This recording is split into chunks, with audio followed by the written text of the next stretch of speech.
Vou esperar entrar mais um pouquinho. Tudo bem com vocês? Vamos entrando aqui para conversar hoje sobre o nosso bruxismo, esse dia frio. Tem um bom artigo que eu trouxe para vocês e para contar os sinais e os sintomas que eu observo na clínica. Que bom que você está aqui. Isso. Vamos lá. Depois, no final, eu deixo o link desse artigo para vocês também conseguirem ler. Aqui. Me ouvem bem? Me conseguem ver bem? Boa noite, Heloísa. Aqueles já quase dentistas. Falta só o CRO, né, gente? E não sei se vocês assistiram. Se vocês não assistiram, tá salva aqui a nossa live anterior, onde a gente falou do bruxismo pandêmico, que são alguns sinais que a gente percebeu que aumentaram na nossa população. Boa noite, Heloísa. Boa noite, Fran. Boa noite, Duda.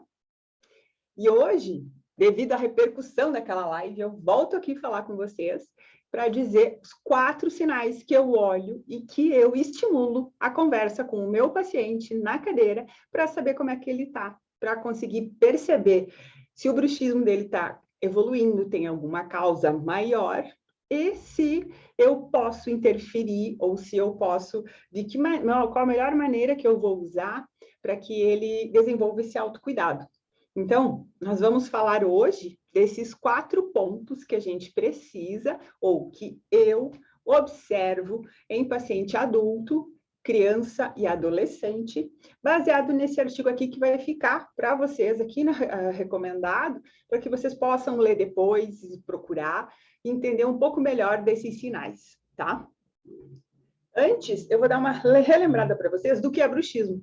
Bruxismo já foi tido como a situação que a gente não conseguia tratar do paciente. Então, por exemplo, o paciente bruxista dizia-se que não se fazia restauração estética porque ele ia fraturar, o paciente bruxista não conseguiria ter os seus dentes por muito tempo, o desgaste era inevitável, e tudo isso foi sempre criando muita controvérsia para o bruxista e colocando como se o paciente bruxista devesse procurar alguma solução mágica para ele, ou se conformar de que ele não teria alguma solução.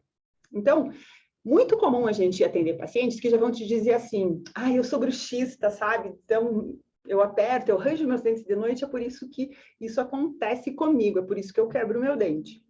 E o que eu digo para os alunos, como eu digo para meu paciente, é que, assim, a partir do momento que ele é meu paciente, que ele chegou até nós, cabe a nós encontrarmos alguma maneira para ajudá-lo, para restauração, para diminuir esse bruxismo, para manter ele mais equilibrado. Ele começa, assim, a ter a nossa ajuda. E eu não estou dizendo que isso vai ser simples, muito menos que isso vai ser fácil e que, assim, num estalar de dedo em 30 dias, ele não vai mais ter esse hábito. Não. É um tratamento, é uma observação, é um acompanhar esse paciente que vai depender desses fatores que eu vou falar com vocês para a gente conseguir identificar a melhor forma de tratar esse paciente. Então, ele divide conosco a sua autoobservação. E por isso que cabe a nós prestarmos muito bem atenção em detalhes. Quando chega meu paciente, eu começo a prestar atenção na forma que ele senta, na forma que ele fala comigo, como ele engole, como ele apoia a mão. Se ele rói unha, eu olho para aquela unha como está, se está curta demais, se não está. Pergunto como está o trabalho, como que ele passou esse último ano, como está a família, para identificar nessa conversa que muitos dos pacientes vão dizer para vocês assim, mas a Keila fala bastante. Quando eu falo, eu estou pesquisando o meu paciente. Eu estou entrando na vida e nos hábitos dele, com o meu olhar, procurando alguma coisa deletérica, algum hábito que não deixe ele tão bem. Então, pode ser uma mãe com um filho pequeno, pode ser alguém que o pai adoeceu, pode ser uma linha média muito desviada, que quando ele fala eu percebo que essa mandíbula não tem estabilidade. pode ser um paciente que eu percebo que ele tem um nariz que não respira, ou que está coçando o nariz durante a consulta. Então, tudo isso eu vou começar a observar do meu paciente, a maneira que ele senta na cadeira. E aí eu começo a pensar na melhor forma de tratamento, mas é depois dessa investigação. E quais são esses 4 sinais, então, que eu vou pesquisar nesse meu paciente? Eu vou olhar para ele e eu vou perguntar se ele passou por algum estresse emocional, sabe? Teve algum estresse maior? Tanto que vocês vão perceber que tem paciente que vai te dizer que não.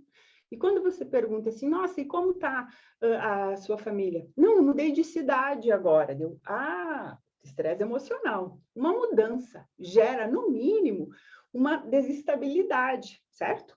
Ou então, eu vou conversar com alguns dos alunos. Está tudo bem? Você tem algum estresse? Não, nenhum, professora. Mas agora eu vou defender minha monografia? A gente não percebe que a gente está numa situação de estresse. Então, é isso que você vai sutilmente descobrir na vida do teu paciente. Então, assim, qual estresse ele tem? E nessa época de pandemia, vamos combinar que a gente está vivendo uma aura diferente, não é? Então, é gente que teve reação com vacina, é gente que perdeu alguém querido, é gente que adoeceu, gente que mudou de emprego. Então, existe uma atmosfera de estresse que pode, sim, facilitar o aparecimento ou agravamento desse nosso estresse, desse nosso bruxismo, certo? Então, eu quero que vocês sejam sutis nessa pergunta, tá? E muito perspicaz em observar a maneira como ele responde e a resposta que ele vai te dar.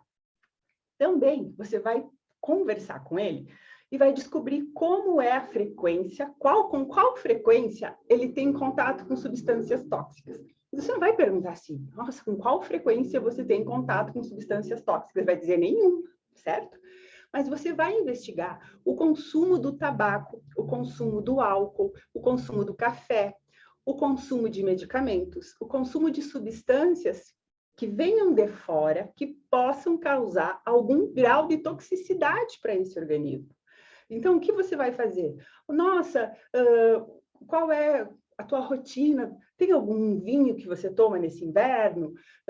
Você gosta de cerveja? Sabe? Mas sutilmente, quando você estiver conversando, ele vai te contar. E você vai começar a observar. Ele tem... Com quantas doses de vinho você toma por semana? Ou vai dizer, não, tomo uma garrafa à noite. E quando você toma essa sua garrafa de vinho à noite, você dorme melhor? Ou você se mexe mais, demora mais para dormir? E você vai observando. Ele vai dizer, não, sabe que eu não bebo muito? Porque quando eu bebo, eu não durmo bem, meu nariz tranca. Você vai, olha, o nariz tranca, então diminui a respiração. Você vai escrevendo aquilo ali, porque você está fazendo o filme do que pode desenvolver ou aprimorar o bruxismo naquele paciente. Aí, você vai perguntar nessa hora do sono, se ele tem, como é esse sono? Porque hoje o bruxismo também está, o bruxismo noturno, que acontece enquanto o paciente está dormindo, está dentro da nossa odontologia do sono, está dentro das síndromes que acontecem dentro do sono. Como, por exemplo, as síndromes de movimento, síndrome das pernas inquietas, síndrome de agitação noturna, também você pode ter a síndrome de movimento da mandíbula, digamos assim. Certo? Ou uma estimulação maior para movimento da mandíbula. Isso pode acontecer durante a noite e ser considerado normal em alguns casos em intensidade. É isso que a gente tem que saber. Então, você vai questionar o teu paciente se ele sofre de apneia, se ele dorme bem, ou se ele tem alguma crise de apneia. E muito paciente não vai saber o que é apneia. E se eu perguntar, você ronca? A pessoa que dorme com você reclama que você ronca? Sua esposa, um filho. Aí tem alguns que vão te dizer, sim, tem dias então que eu sou colocado para dormir na sala. Quando ele ronca, vamos lembrar que nessa hora do ronco, ele está respirando pela boca. E a respiração pela boca vai ressecar a mucosa, certo? Esse ressecamento de mucosa vai ser compensado com o movimento da mandíbula para ativar a glândula salivar, bruxismo. Ele vai ranger, vai movimentar, para poder produzir esse líquido que lubrifica a boca e que traz células de defesa. Então, a apneia é quando você dorme e você, respirando pela boca, fica sem ar, acorda naquele susto, sabe? Então, esse movimento de apneia. E algumas pessoas têm alta frequência de apneia, tá? Então, o melhor exame para isso é uma polissonografia, que vai te dizer quantos despertares tem o teu paciente. Vai colocar lá que ele acorda 150 vezes por noite, que ele acorda a cada 3 minutos, ou que ele tem micros despertares de 6, 8, 15 vezes, certo? Então, isso pode acontecer. E aí você vai perceber que ele tem a propensão, tem a facilidade de desenvolver esse bruxismo, tá? Também você vai olhar se ele tem alguns circuitos que despertam ansiedade. Vai perguntar para ele, você se considera uma pessoa ansiosa? Você teve crises de ansiedade nesses últimos 6 meses? E essa ansiedade também pode se manifestar com bruxismo. Essa manifestação de ansiedade pode sim favorecer um apertar de dentes, um ranger de dentes. Lembrando que o bruxismo é um movimento da musculatura, tá? Então, esse movimento da musculatura pode ser jogando a mandíbula para frente, arrastando ela para os lados, ou simplesmente mantendo ela firme, certo? Até mesmo sem encostar os dentes. E aqui eu vou dizer para vocês que a primeira vez que eu estudei bruxismo, a gente sempre dizia que para ser bruxista tinha que encostar os dentes. A gente tinha que encontrar as facetas de desgaste dos dentes, ou seja, já tinha que ter o movimento de desgaste acontecido, ter diminuído essa estrutura dental, ter perdido essa estrutura dental para ser considerado bruxista. Hoje, em 2021, eu não espero mais isso, não.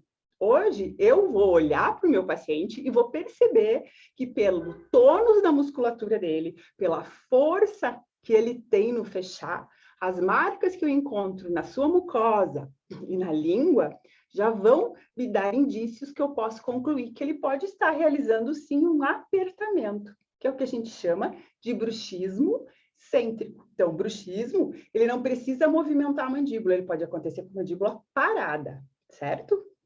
E aí a gente vai investigar. Então, esses 4 sinais, vamos lá, vamos voltar, os sinais que eu vou perguntar para o meu paciente. Estresse, uso de substâncias tóxicas, apneia do sono e ansiedade, certo? Então, esses 4 fatores podem sim desencadear o meu bruxismo no meu paciente, que pode acontecer à noite ou durante o dia. E é isso que você vai explicar para ele, que ele pode, quando está passando por alguma situação, ou mesmo por um hábito, simplesmente durante o dia apertar e ranger os dentes sem perceber. Que situações são essas? As situações que exigem concentração. Para muitos, vai ser dirigir por longos períodos. Para alguns, vai ser se concentrar para fazer algum trabalho na frente de uma tela. Para outros, vai ser ir à academia, que deveria ser um momento de relaxamento, mas só que ele vai trabalhar com força, ele vai trabalhar com peso, e ele vai apertar esses seus dentes. Então, por isso que uma das técnicas que a gente deve usar com os nossos pacientes é despertar esse autocuidado, despertar essa vigilância que ele deve ter para conseguir desprogramar esse hábito de apertar os dentes, certo? Também, o que a gente vai poder olhar para ele e ajudar? Com movimentos que possam relaxar. E claro que nessa autoobservação, que ele vai perceber que ele quer fazer alguns movimentos para relaxar, você vai dizer assim, mas ele vai fazer um relaxamento? Se ele fizer um relaxamento, se ele conseguir parar, fazer respirações, sessões de respirações durante o dia, é claro que vai ajudar. Mas se ele percebe que ele está fazendo a contração desses músculos e produzindo ácido lático que vai gerar uma dor, ele pode colocar a língua no céu da boca e manter a boca desencostada com os dentes, com os lábios encostados. E ele pode fazer isso fechado, deixando assim, ou ele pode só manter o lábio ali, a língua no céu da boca e abrir. Sem encostar. Isso já vai relaxar. Isso já vai provocar um reequilíbrio dos músculos de abertura e fechamento da mandíbula. Então, você vai passar algumas estratégias fáceis para ele fazer dentro do carro, quando ele está no computador. Vai para a academia, observa que você não vai encostar os teus dentes, mas os lábios ficarão sim encostados, ficarão selados, certo? Para que você treine e melhore a tua respiração nasal.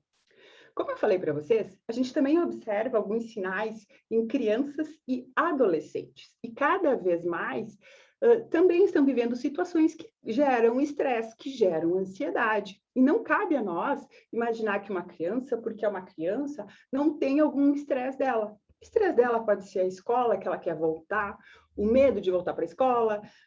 Às vezes tem criança que vai ficar estressada porque vai trocar do segundo para o terceiro ano, do quarto para o quinto, não vai dormir tão bem, certo?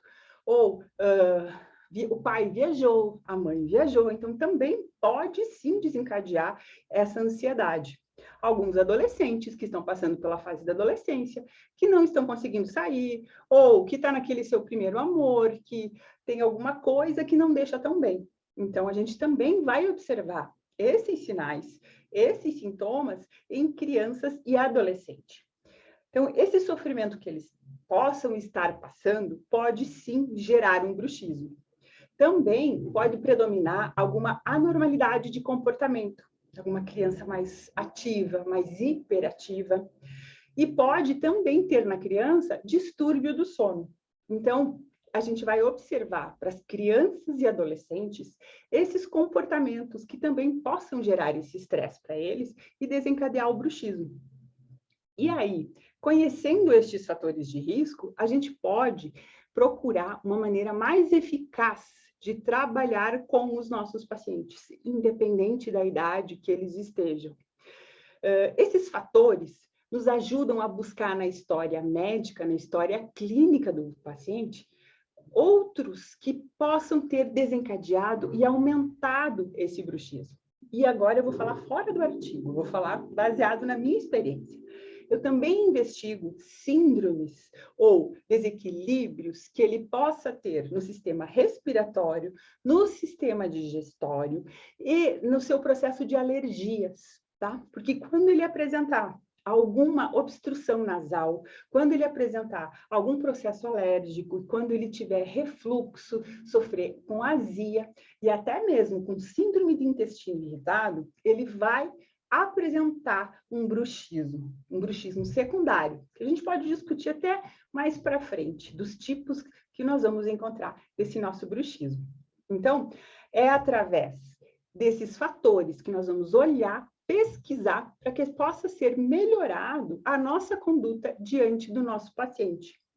Esses fatores são muito difíceis de serem profiláticos, da gente conseguir interferir. E eu sempre brinco com o meu paciente. Se eu pudesse tirar o estresse da sua vida, se na minha gaveta tivesse um bloco de passagens para a Grécia, eu te daria. Mas agora não ia adiantar, porque não dá nem para você viajar, certo? E eu também não tenho esse bloco, mas até que eu podia inventar mentira que agora eu tenho, mas não pode usar para viajar, né? Então, o que a gente vai fazer? A gente vai tentar despertar o autocuidado no paciente, a autoobservação, certo? E isso acontece na primeira consulta. Meu paciente sai com um formulário de perguntas para ele responder para a segunda consulta. Então, quando ele vem, nessa primeira, eu peço para ele se observar quando o dente está fechado. Olha, quando você dirige, quando você está na academia, quando você está pensando em alguma coisa, perceba se você não está com o dente fechado. Aí, nessa hora, geralmente ele vai me dizer assim, não, eu não fico com o dente fechado, na primeira consulta. Na segunda consulta, ele chega assim, sabia que eu fico com o dente fechado? Eu disse, nossa, não tinha imaginado. E em que momento que esse dente fica fechado? E essa pergunta, quando eu faço, em que momento teu dente está apertado, em que momento que o seu dente está fechado, eu já recebi as mais diversas respostas. Por exemplo, eu chego em casa, vou brincar com o meu gato, peguei ele no colo e apertei. Eu vou calçar meu tênis para correr, dei o nó, apertei o dente. E olha, eu fico o tempo inteiro com o dente apertado. Eu estou dirigindo, estou com o dente apertado. Eu vou na academia, eu estou apertando meu dente. Então, quando eu digo para vocês dessas situações, é porque eu já recebi essas situações de feedback do paciente. E quando você aperta, você acaba registrando que o normal, que o teu habitual é ficar apertado, e não é. E isso vai começar a gerar dor. Isso vai gerar estresse na tua musculatura, aumenta a produção de ácido lático, você faz tensão, certo? Então, lembra daqueles abdominais que a gente faz na academia, quando é para segurar o abdômen, para deixar aquele músculo bem definido? Então, você pode fazer isso com os músculos do rosto, e isso vai gerar dor. Então, o primeiro que eu vou pedir é que o meu paciente se auto-observe, é que o meu paciente tenha o cuidado de perceber quando é que os dentes dele estão apertados. Depois, o que eu vou fazer? Passar para ele todo esse momento, todos esses movimentos que ele pode fazer para alongar, para relaxar essa musculatura. Porque eu preciso sim que ele relaxe essa sua musculatura. E terceiro, eu vou eleger e vou dizer para vocês que eu posso sugerir algum tipo de dispositivo que vai proteger os dentes. Pode ser uma placa oclusal, uma placa de Michigan, uma placa que já foi chamada de placa de relaxamento, que hoje a gente diz assim, mas ela não relaxa, ela protege os dentes. Tá? Pode ser essa placa, pode ser um aparelho ortopédico que reposicione mandíbula, que melhore esse posicionamento da mandíbula. Porque daí vem um outro fator, que quando vocês me perguntarem como que eu trato o bruxismo, eu vou dizer que eu vou dar uma estrutura para todo esse meu sistema que fala, que respira e que engole, que suporte melhor esses movimentos que o meu paciente vai fazer. Eu vou tentar preparar o meu paciente para suportar essas situações que o bruxismo vai despertar nele. E não vir a ter quebras, a não vir a ter dores e desconforto. E é claro que eu vou precisar da colaboração dele para a observação e para o uso do aparelho. E aí, outra coisa que vocês vão me perguntar, tá, se eu optei por uma placa de Michigan, certo? Que é uma placa rígida, sempre placas rígidas para os nossos pacientes, nunca placas moles. A placa mole acaba por estimular o apertar ainda mais, certo? Esse paciente eu também vou sugerir que ele não masque chicletes, que não é para ele ter essa mastigação, estimular essa mastigação. E eu vou passar para ele também, nesse autocuidado, nessa observação dele com a placa, que a placa tem dia para entrar e dia para sair da boca. Tem dia para ser ajustada. Então, por exemplo, em dezembro eu instalei uma placa. Acompanhei em março essa paciente. E amanhã ela vai receber a outra placa dela. Por quê? Porque ela comeu a placa. Ótimo, a placa cumpriu o seu papel, protegeu os dentes e ela não teve dor. Mas ela continua fazendo os movimentos, ela continua com o bruxismo. Então, a placa não é algo que deva ficar com o paciente mais de 2 anos. Vamos combinar isso? Ele vai, e olha, 2 anos para aquele paciente que tem um bruxismo bem leve, para aquele paciente que não destrói assim tão rapidamente a placa. Porém, como exemplo dessa paciente, de dezembro, agora em maio ainda, eu vou fazer a segunda placa dela. Tem um outro objetivo, tem um outro formato que é específico para o tratamento dela. E sim, é claro que todo dentista, clínico geral ou especialista, pode sim ajudar o paciente no diagnóstico do bruxismo, observar esses sinais, conversar com o seu paciente, perceber os sintomas, as dores, se ele tem algum desgaste característico, se ele tem alguma região que tem perda de esmalte, e assim poder sugerir algum tratamento para ele. Então, o que eu quero deixar hoje bem claro para vocês, que a gente sempre vai procurar proteger as estruturas dentais e do nosso sistema estomatognático, a respiração, a deglutição, a fala desse nosso paciente. E procurar a melhor terapêutica para ele, certo, gente? Então, independente do que ele esteja passando, independente da causa, eu vou proteger os meus dentes, certo? Claro, a causa é fundamental saber, que são aquelas que eu falei lá no começo, aquelas 4 razões que vão me fazer estimular, que eu vou perguntar para o meu paciente quando chegar na minha cadeira. Mas eu vou sempre procurar proteger o meu paciente, dar uma estabilidade para esse meu sistema. Estou aqui sempre para ajudá-los, para responder perguntas, e vocês podem mandar dúvidas, tá? Procurar, a live do outro dia ficou salva, essa aqui também vai ficar salva, e sempre que vocês precisarem, encaminhem alguma dúvida que eu ou alguém da minha equipe vai responder vocês. Boa noite!